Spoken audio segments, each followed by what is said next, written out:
দেউতাৰ ইতিমধ্যে তেওঁ মৃত্যু হৈছে নেকি? Yes.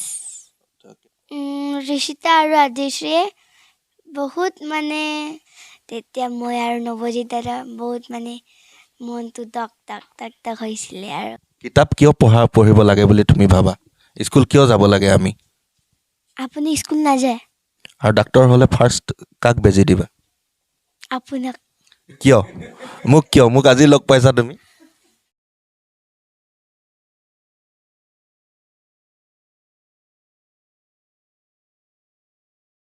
নমস্কাৰ, মই ঋতুপৰ্ণ ভূঞাই মোৰ ঋতু ভূঞা নামৰ ইউটিউব চেনেলটোলৈ সকলোকে স্বাগতম জনাইছোঁ। আৰু আজি মোৰ সৈতে উপস্থিত আছে এগৰাকী কণমানি অতিথি, আৰু তাই হৈছে আপুন পেগু।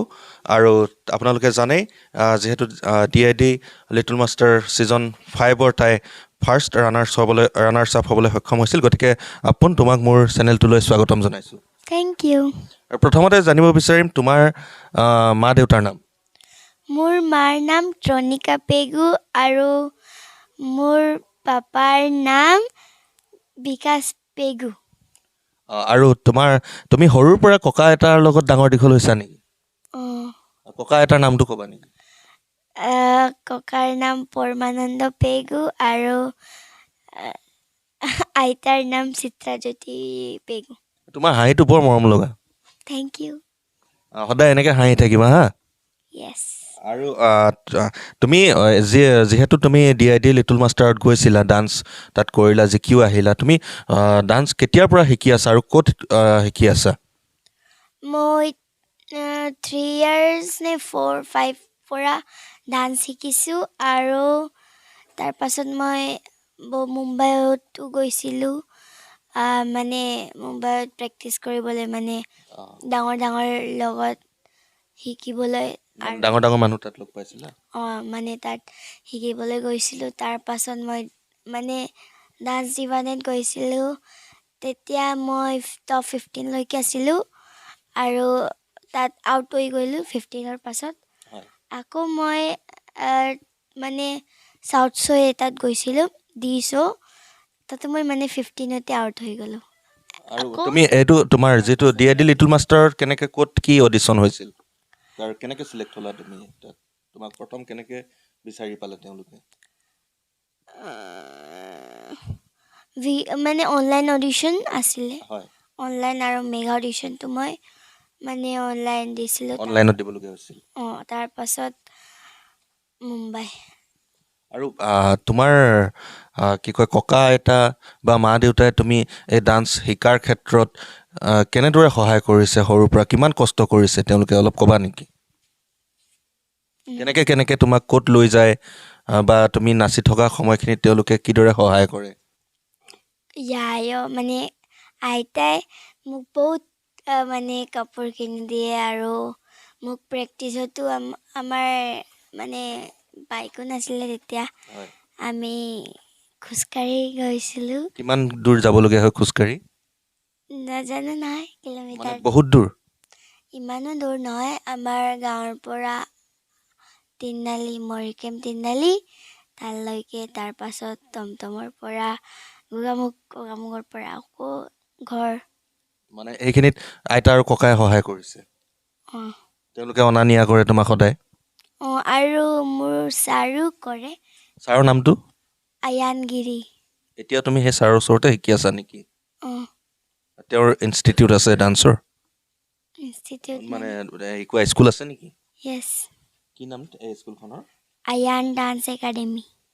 আৰু তুমি এটা কথা সুধিব বিচাৰিম, তোমাৰ দেউতাৰ ইতিমধ্যে তেওঁ মৃত্যু হৈছে নেকি? য়েছ। কেনেকৈ, কিবা অসুখ হৈছিল, কিবা বেমাৰ হৈছিল? মইতো প্ৰেছাৰ ষ্টপ বুলিয়ে জানো। তেওঁ ক'ৰবাত বাহিৰত আছিল নেকি? তেওঁ হায়দৰাবাদত আছিল। হায়দৰাবাদত তোমালোকৰ ঘৰৰ কাৰণে কষ্ট কৰিবলগীয়া হৈছিল, নহয় জানো? য়েছ, কাম কৰিবলৈ গৈছিলে। আৰু তুমি তাত DID লিটল মাষ্টাৰত যাওঁতে তাত কাক লগ পাইছিলা? কাক ভাল লাগিছিলে? মানে কোন এক্টৰ বা তেনেকুৱা ধৰণৰ ভাল মানুহ কাক লগ পাইছিলা? আৰু আটাইতকৈ ভাল লগা কোন আছিলে? তাত মই ৰেমো ছাৰ, সোণালী মেম, মণি মেম, वैभव सर, पॉल सर, वर्तिका मैम, अजय देवगन सर, कुमार सानू, रणवीर सिंह बहुत আছে কিন্তু খুব মানুহ পাহৰিলোঁ পাহৰি গৈছা আটাইতকৈ ভাল কাক লাগিছিল ক'লা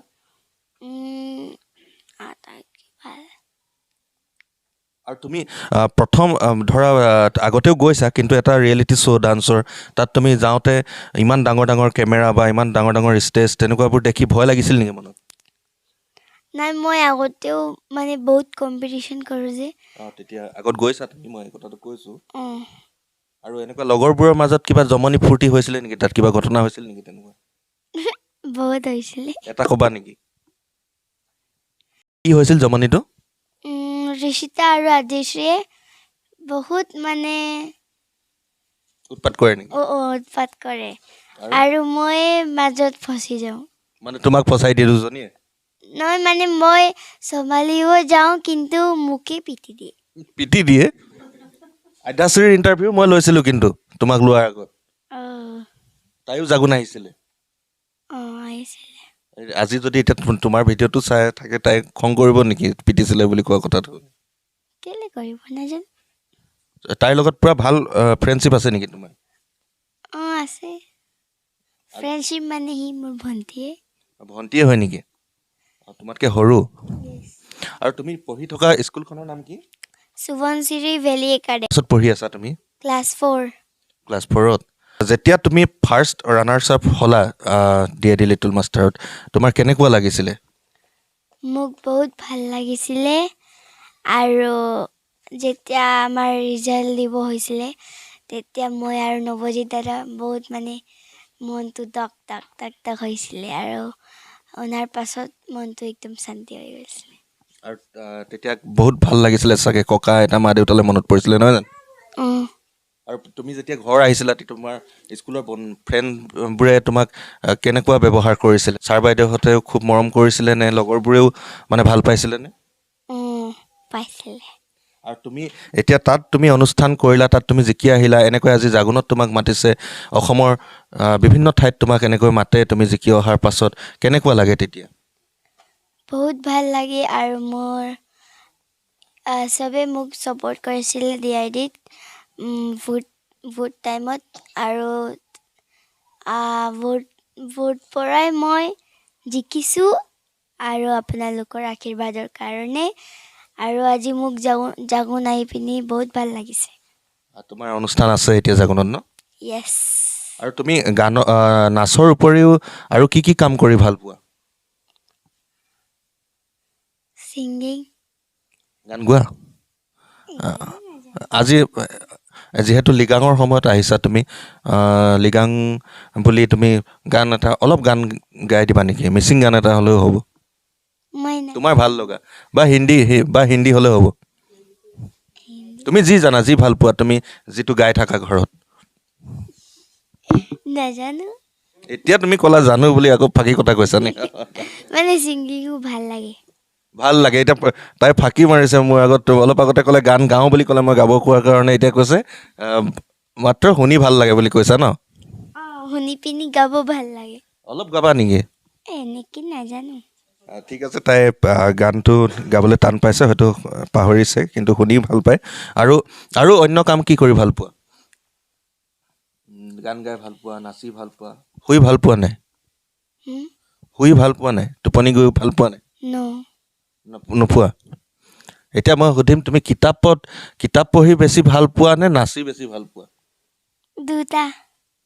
দুইটা মই ডান্সো কৰোঁ আৰু কিতাপো পঢ়োঁ কিতাপ কিয় পঢ়িব লাগে বুলি তুমি ভাবা স্কুল কিয় যাব লাগে আমি আপুনি স্কুল নাযায় নহয় মানে আমি স্কুলত কিয় পঢ়িব লাগে মানে সেইটো কৈছোঁ আপুনি আজি পঢ়ি পিনি আপুনি নিউজ লাইভত এনেকৈ ক'ব জানে ন সেইকাৰণে পঢ়িব লাগে এই তাই মই বিচৰা উত্তৰটোৱে দিছে আচলতে মানুহ এজন শিক্ষিত হ'বৰ কাৰণে বা তাইৰ আজি এটা প্ৰতিভা আছে যে তাই ভাল নাচে আৰু আমাৰ অসমৰ নামো উজ্বলাবলৈ সক্ষম হ'ল ইতিমধ্যে আৰু ভৱিষ্যতেও তাই বহুত দূৰ আগবাঢ়ি যাব সেয়া আশীৰ্বাদ সদায় আমাৰ ফালৰ পৰা আছেই আৰু তাই যিটো ধৰণেৰে মোক উত্তৰটো দিলে মই সঁচাকৈ আচৰিত মানিছোঁ আৰু এই উত্তৰটো এনেকুৱা ধৰণৰ উত্তৰটোৱে মই কামনা কৰিছিলোঁ যে মোক আজি তাই কৈছে যে আপুনি এতিয়া নিউজৰ কাম কৰে বা মাইক্ৰফোনটো লৈ যেনেকৈ আপুনি নপঢ়াকৈতো পৰা নাই তাৰমানে আমাক যিকোনো কাম এটা কৰিবলৈ শিক্ষাটো লাগে নহয় জানো এডুকেশ্যনটো লাগে Yes. আৰু Education important. এডুকেশ্যনটো ইম্পৰ্টেণ্ট হয় আৰু তুমি ভৱিষ্যতে ইন ফিউচাৰ তুমি এজনী ভাল ডান্সাৰ হ'বলৈ মন নে অন্য কিবা হ'বা মই ডক্টৰ আৰু ডান্সো কৰি থাকিম মানে দুইটা ৰাখিবা তুমি আৰু ডাক্তৰ হ'লে ফাৰ্ষ্ট কাক বেজি দিবা আপোনাক কিয় মোক আজি লগ পাইছা তুমি আপুনি যেতিয়া মানে তাঁতৰ মানে ককাৰ নিচিনা হৈ যাব তেতিয়া আপোনাৰ কিবা হ'লে মোৰ ওচৰত আহিব তাইৰ চিন্তাধাৰা আপোনালোকে শুনিছে যেতিয়া মোৰ বয়স হ'ব মই আপোন পেগুৰ ওচৰত নিশ্চয় বেজি ল'বলৈ যাম আজিও কিন্তু তোমাক কুটটোৰ লগত ডাক্তৰৰ নিচিনা ডাক্তৰনী লাগিছে এইটো কুট হয় ডাক্তৰ নহয় সেইটোৱে কৈছোঁ ডাক্তৰবোৰে বগা কুট পিন্ধে যে মই ডাক্তৰ বনিম যে সেইকাৰণে পিন্ধিছোঁ আৰু এটা মই আপোনাক কথা এটা সুধোঁ মই তোমাৰ অন্য ভিডিঅ' কিছুমানো চাইছিলোঁ সোধাৰ কাৰণে দৰ্শকসকলেও বন্ধু বান্ধৱীসকলেও বেয়া নাপাব কিন্তু সৰুতে তোমাৰ এটা বৰ ডাঙৰ অসুখ হৈছিল নেকি নাজানো তেনেকুৱা ধৰণৰ সেইকাৰণে মই সুধিছোঁ যে তোমাক এজন চিকিৎসকে বা ককা আইতাহঁতে বহুত কষ্ট কৰি তেনেকৈ তোমাক চিকিৎসা প্ৰদান কৰিছিল নে মোৰ আছিলে মোৰ হাৰ্টৰ অপাৰেশ্যন আছিলে এতিয়া তোমাক যেনেকৈ সেই ডাক্তৰজনে বা ডাক্তৰগৰাকীয়ে চিকিৎসা কৰি ভাল কৰিলে তুমিও ডাক্তৰ হৈ তেনেকৈ আমাৰ সমাজত বহুত টকাৰ কাৰণে নিজৰ চিকিৎসা কৰাব নোৱাৰাও মানুহ থাকিব পাৰে তেওঁলোকক তুমি কেনেকৈ চিকিৎসা কৰিম বুলি তেওঁলোকক কেনেকৈ সহায় কৰিম বুলি ভাবা ডাক্তৰ হ'লে মানে ধৰা যাৰ টকা পইচা নাই বেজি ল'বলৈ তেওঁলোকৰ অসুবিধা হয় বা মেডিকেলত যাব নোৱাৰে তুমি ডাক্তৰসকল হ'লে তেওঁলোকক কেনেকুৱা ধৰণে ট্ৰিটমেণ্টটো দিবা খুব পইচা ল'বা নেকি কি কৰিবা ফ্ৰী ইনজেকশ্যন ফ্ৰী কিয় তোমাৰ মনৰ পৰা কোৱাচোন কিয় তেওঁলোকে য'ৰ পৰা কষ্ট কৰি হ'লেও টকা পইচা ধৰা যোগাৰ কৰিব পৰা নাই কিন্তু মানে তেওঁলোকক চিকিৎসা নহ'লে মৰি যাব পাৰে সেইটো সময়ত তুমি ডাক্তৰ হয় তুমি কি কৰিবা তুমি পইচাটো আগত গুৰুত্ব বেছি দিবা নে সেই মানুহজনক তুমি বচোৱাটো গুৰুত্ব দিবা বচোৱাটো কিয় মানুহৰ লাইফ আছে ন সেইকাৰণে মানে টকা পইচা আমাৰ সদায় আহি থাকিব লাহেকৈ কিন্তু মানুহৰ জীৱনটো এবাৰ গুচি গ'লে কেতিয়াও নাহে নহয় জানো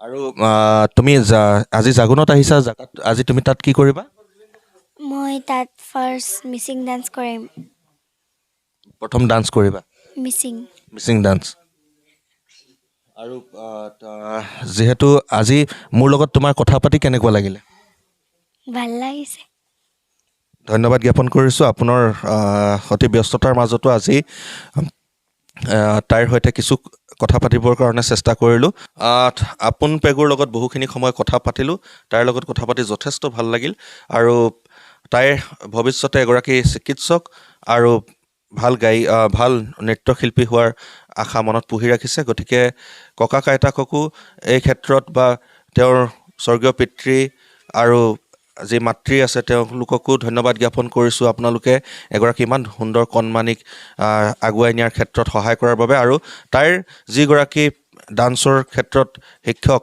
সহায় কৰি আছে লগতে যিসকলে সহায় কৰিছে তেওঁলোককো ধন্যবাদ জ্ঞাপন কৰিছোঁ আৰু এনেকুৱা ধৰণৰ প্ৰতিভাসমূহ আপোনালোকৰ আগত মোৰ ভিডিঅ'ৰ জৰিয়তে এইকাৰণেও দেখুৱাওঁ যে আপোনালোকে ইয়াৰ দ্বাৰা আপোনালোকৰ সন্তানেও প্ৰেৰণা পাওক আৰু যি প্ৰতিভা আছে সেই প্ৰতিভাসমূহ উলিয়াই আনি তেওঁলোকে সমাজত যাতে নিজকে প্ৰতিষ্ঠিত কৰিব পাৰে গতিকে আপোনালোকৰ যদিহে ভিডিঅ'টো আজি ভাল লাগিল তেন্তে নিশ্চয় লাইক কমেণ্ট কৰিব আৰু চেনেলটো নতুন দৰ্শকসকলে ছাবস্ক্ৰাইব কৰি দিব আজিলৈ সামৰিছোঁ ধন্যবাদ জয় আই অসম